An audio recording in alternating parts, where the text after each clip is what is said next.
Facebook page permanently delete কিভাবে করবেন। যদি আপনি এই বিষয়টি জানতে চান তাহলে আপনি একদম সঠিক ভিডিওতে এসেছেন, কারণ এই ভিডিওটি দেখার পর আপনি মাত্র 2 থেকে 3 মিনিটের মধ্যেই ফেসবুক পেজ ডিলিট করা শিখে যাবেন, সেটাও আবার খুব সহজ উপায়ে। তো কিভাবে করবেন চলুন এই ভিডিওটিতে জেনে নেওয়া যাক। তো বন্ধুরা, ফেসবুক পেজ ডিলিট করার জন্য সবার প্রথমে আমাদের ফেসবুক অ্যাপটি ওপেন করে নিতে হবে। তো ফেসবুক পেজটি ওপেন করার পর আমাদের প্রোফাইল সেকশনে ক্লিক করতে হবে। এখন আমরা আমাদের ফেসবুক আইডির প্রোফাইলে আছি। তো ফেসবুক পেজ ডিলিট করার জন্য আমাদের ফেসবুক পেজে সুইচ করতে হবে। তার জন্য শুধু এই অ্যারো অপশনের ওপর ক্লিক করে দিতে হবে। এখন আপনার ফেসবুকে যতগুলি ফেসবুক পেজ আছে সবগুলি এখানে পরপর দেখা যাবে। তো এখন যে ফেসবুক পেজটি আপনি ডিলিট করতে চান সেটাতে এইভাবে সুইচ করে নিন। তারপর আমরা এইভাবে ফেসবুক পেজে সুইচ হয়ে যাব।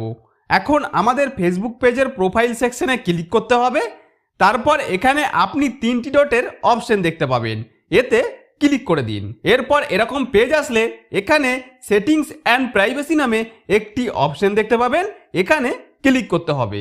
তারপর যে পেজটি ওপেন হবে এই পেজে এইভাবে স্ক্রল করে নিচের দিকে আসতে থাকলে এখানে ইয়োর ইনফরমেশনের মধ্যে একটি অপশন দেখতে পাবেন অ্যাক্সেস অ্যান্ড কন্ট্রোল নামে। এই অপশনটি ভালো করে দেখে নিন। যদি এই অপশনটি আপনি খুঁজে না পান তাহলে এখানে ওপরে সার্চ অপশনে গিয়ে অ্যাক্সেস অ্যান্ড কন্ট্রোল লিখলে এই অপশনটি চলে আসবে। তো শুধু এটাকে ওপেন করে নিন। তো যদি এখনো পর্যন্ত আপনি এই ভিডিওটিতে লাইক না করে থাকেন তাহলে অবশ্যই লাইক করে দিন আর চ্যানেলটিকে সাবস্ক্রাইব করে দিন, কারণ আপনার প্রতিটি লাইক এবং প্রতিটি সাবস্ক্রাইব আমাকে নতুন ভিডিও বানানোর জন্য অনেক বেশি মোটিভেট করে। এখন এখানে আপনি এইভাবে 3টি অপশন দেখতে পাবেন। প্রথমটি হলো ডিঅ্যাক্টিভেট পেজ, দ্বিতীয়টি হলো আনপাবলিশড পেজ এবং তৃতীয়টি হলো ডিলিট পেজ।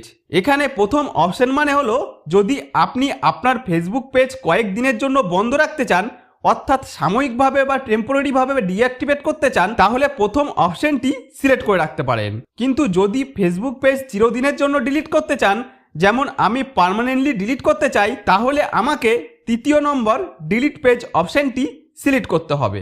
এরপর শুধু কন্টিনিউ অপশনে ক্লিক করে দিন।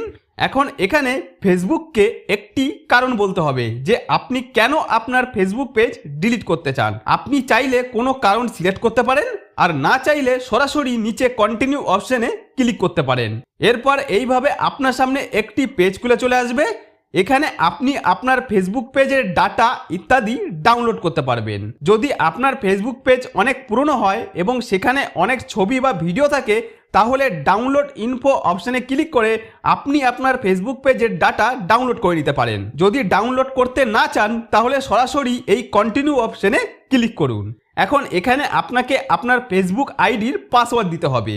ভালো করে শুনে নিন, এখানে আপনার ফেসবুক প্রোফাইলের পাসওয়ার্ড এন্টার করতে হবে, কারণ অনেকেই এখানে কনফিউজ হয়ে যায় যে আমাদের তো ফেসবুক পেজের পাসওয়ার্ড জানা নেই, কিন্তু এখানে পেজের পাসওয়ার্ড চাওয়া হচ্ছে না, এখানে আপনার ফেসবুক আইডির পাসওয়ার্ড চাওয়া হচ্ছে, কারণ আপনি আপনার ফেসবুক আইডি দিয়েই একটি পেজ তৈরি করেছিলেন।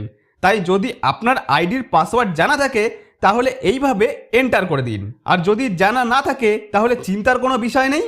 ভিডিওর ডিসক্রিপশনে আমি একটি ভিডিও লিঙ্ক দিয়ে দেবো, সেখানে আমি দেখিয়েছি ফেসবুক পাসওয়ার্ড কিভাবে পরিবর্তন বা রিসেট করতে হয়। এরপর শুধু কন্টিনিউ অপশনের ওপর ক্লিক করতে হবে। এখন এখানে আপনার সামনে ডিলিট পেজ অপশন চলে আসবে, তাই আপনাকে যেটি করতে হবে এই ডিলিট পেজ অপশনের ওপর ক্লিক করে দিতে হবে। এরপর এইভাবে আপনার ফেসবুক পেজটি ডিলিট হওয়া শুরু হয়ে যাবে এবং ডিলিট হয়ে গেলে আমরা আবার আমাদের ফেসবুক আইডিতে সুইচ হয়ে যাব। তো বন্ধুরা, এইভাবে খুব সহজেই আপনারা আমার স্টেপগুলি পরপর ফলো করে আপনার ফেসবুক পেজটি খুব সহজেই ডিলিট করে দিতে পারেন।